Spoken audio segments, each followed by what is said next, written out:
It is not a belief system. It does not ask you to believe in mythological stories or gods and goddesses.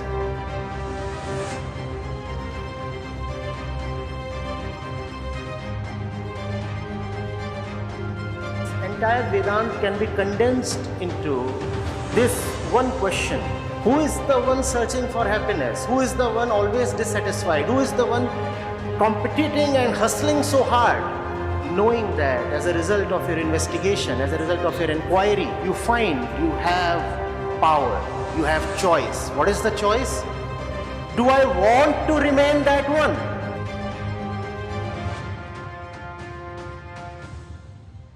The question is pleasure a necessity? Do we human beings actually require pleasure for survival?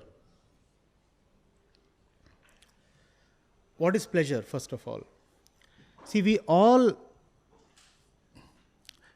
operate at a certain level of the mind.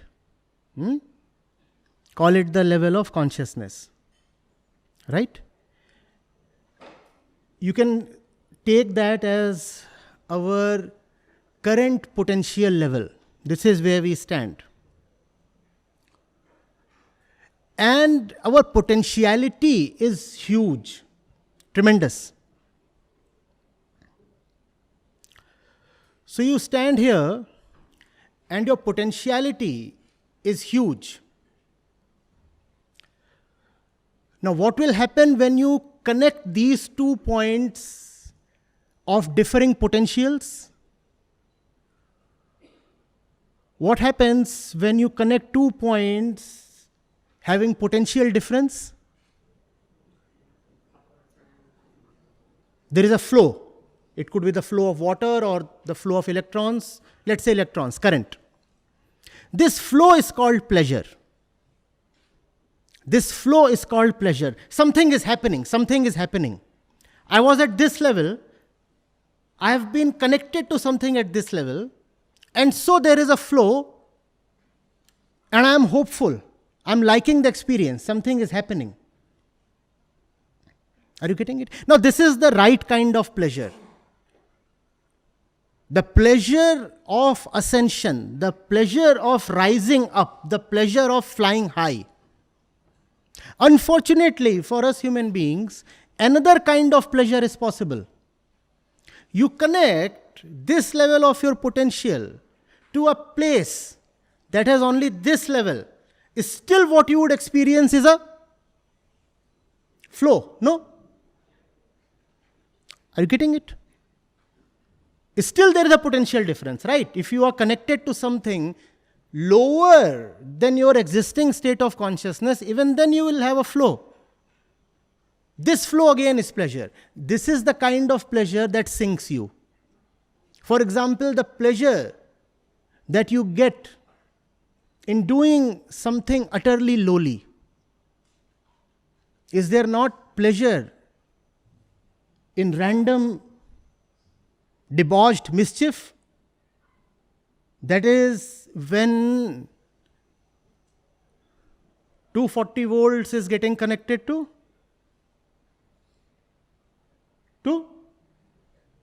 100 volts. And you experience the flow.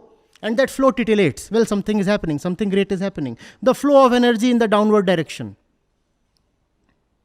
Unfortunately, most of the pleasure that we experience is the flow in the downward direction. Pleasure is greatly important. We all definitely need pleasure, but we need pleasure of the upward kind. Instead, the market serves us pleasures of the downward kind. So much so that the word pleasure has become synonymous with fall. You would hardly find anyone rising in pleasure. If you want to see somebody falling, go and watch his moments of pleasure. Those will be the moments in which he will be falling in life. That's the sad situation we have come to. But that's not necessary. In fact, without pleasure, you cannot rise. That is the importance of pleasure. And that kind of pleasure that takes you higher, there is a special name for it. It's called joy. It's not ordinary pleasure, not ordinary happiness. It's called joy. It takes you higher. But it's a very demanding and very, very extracting, very expensive pleasure. The lowly kinds of pleasures are cheap. You can get them very easily.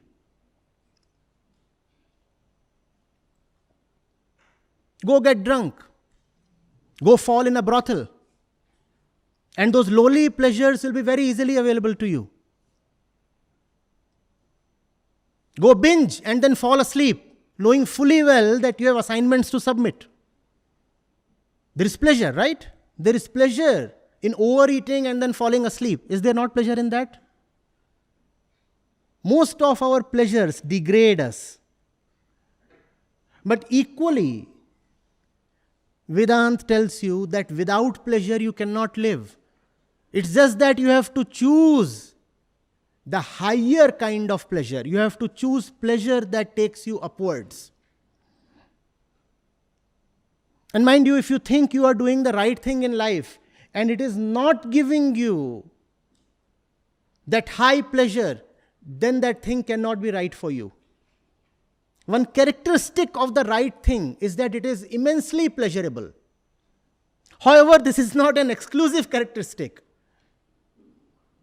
Even wrong things are greatly pleasurable. And you have to be discreet. Pleasure comes from both directions. You look at a great work of art, there is joy. You start wandering on the road and randomly abusing everybody or chasing monkeys, there is some pleasure in that. There is a lot of pleasure in that because that's what most of people are doing. With great application and discipline, you learn how to play the guitar or the sitar. There is joy in that. But that's an expensive joy, we said. You get angry and you pick up the guitar and put it 5 times, bang it on the floor, and it breaks. And for 1 minute there is great pleasure. Playing tennis, you play a great shot and then kiss your racket. There is joy. You play an awful shot and then hit the turf with your racket 10 times and smash the racket itself. There too you have some pleasure. Have you not seen players doing that? As if the racket has played the shot. So they want to explode the racket. And there are players who play wonderfully well and they put the racket on their forehead. Playing a great shot requires discipline. It is expensive. It requires you to control your animalistic instincts because your instincts are telling you, what is the need for further practice? Coach, let me go home. I want to sleep. Coach, my legs are on fire. And my shoulder is hurting. And there is this tennis elbow to boot. Let me please go. That's the lower kind of pleasure. You avoid work. You shirk your responsibilities. There is the lower kind of pleasure. The higher kind of pleasure we all need. We cannot live without pleasure. I agree with the questioner. But I repeat, please ask yourself, the pleasures that you are having in life, are they taking you higher or are they making you more of animals? Now, what's wrong with being an animal, sir? That's not your nature. You will suffer. You are not an animal. Why are you trying to be an animal? Why are you doing things that animals do? The kinds of pleasures most of us are into. Marijuana, weed. Do these turn you conscious? No, but they are pleasurable. They are pleasurable because there is something happening. There is something happening, so you feel probably the right thing is happening. At least I am no more in my current state because the current state is of suffering. So some displacement has happened. Some movement is happening. And you hope that the right movement is happening. No, the right movement is not happening. Most of the times, the default movement is the wrong one. The right movement, you have to be very careful about. It's a sensitive, delicate thing. It has to be crafted. It has to be engineered with all your intelligence and devotion. The wrong thing is like free fall in gravity. It just happens. What does it take to take an airplane up 35,000 feet? It takes generations of engineering to put the plane up there. What does it take for the plane to crash? Nothing. One drunk pilot and the plane is gone. It's always easier to fall. And there must be some pleasure in letting the plane drop, right? I'm sleeping. I can't help it, I'm sleeping. Go for the right kind of pleasures. Spirituality is about having great pleasures, the kind of pleasures that normal people cannot even think of. Do not think that the spiritual person leads a boring or dull or dead life. No. The really spiritual person is drunk on pleasure. You cannot imagine his state of inner euphoria. He is ecstatic on something that is totally unavailable to the commons. Are you getting it?